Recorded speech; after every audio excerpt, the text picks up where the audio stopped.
Magandang araw sa inyo mga kutsikoys at mga kutsikays. Narito ulit tayo sa Goddess Venus Tarot Card Reading. At this reading, kung napapanood nyo ito, ay maaring meant for you, no? For collective people. And i-remind ko lamang po kayo na this reading is only for guidance, no? Huwag nyo po masyadong didibdibin kung hindi man po ito nagre-resonate sa inyo. So, nasimulan na natin ulit itong reading na to for the Libra. Nung isang reading natin, hanapin nyo na lamang po yung video, nandiyan lamang po yan.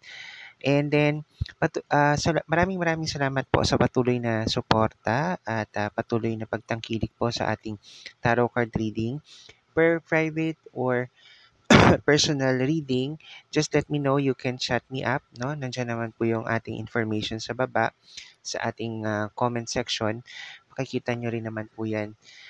Then, dito rin po sa ating title, no? Or dun sa ating pong list. Makikita niyo po yan sa baba.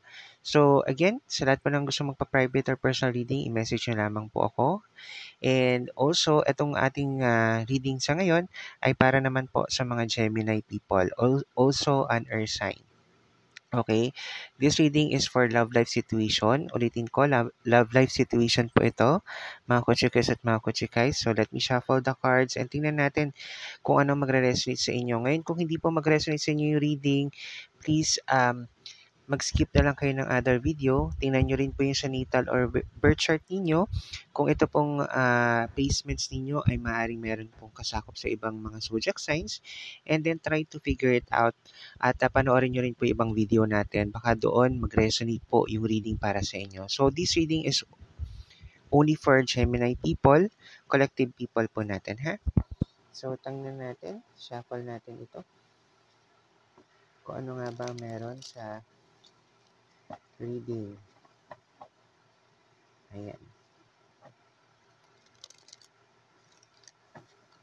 Okay, tingnan natin mga kutsikoys at mga kutsikais.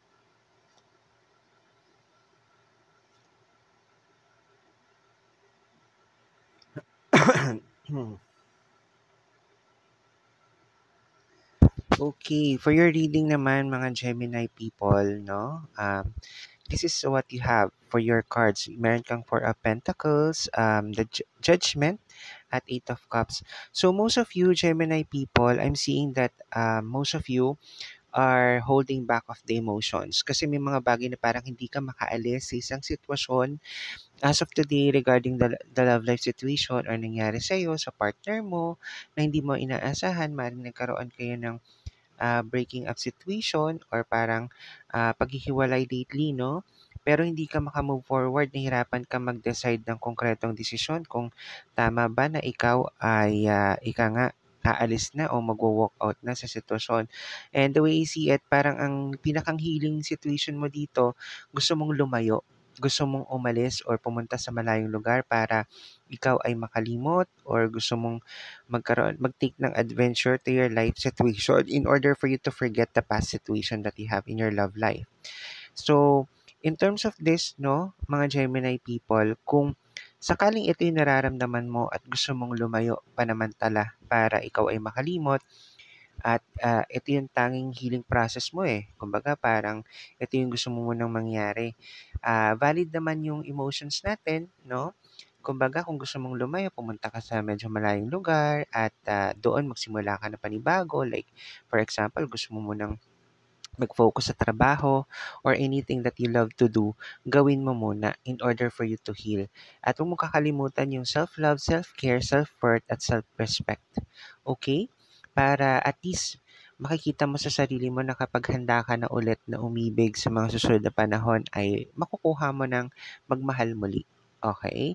So sa ngayon, ito yung nakikita ko sa situationship mo at kung ano yung ikasasaya ng puso mo or kumbaga para makapag-healing ka ay gawin mo, no?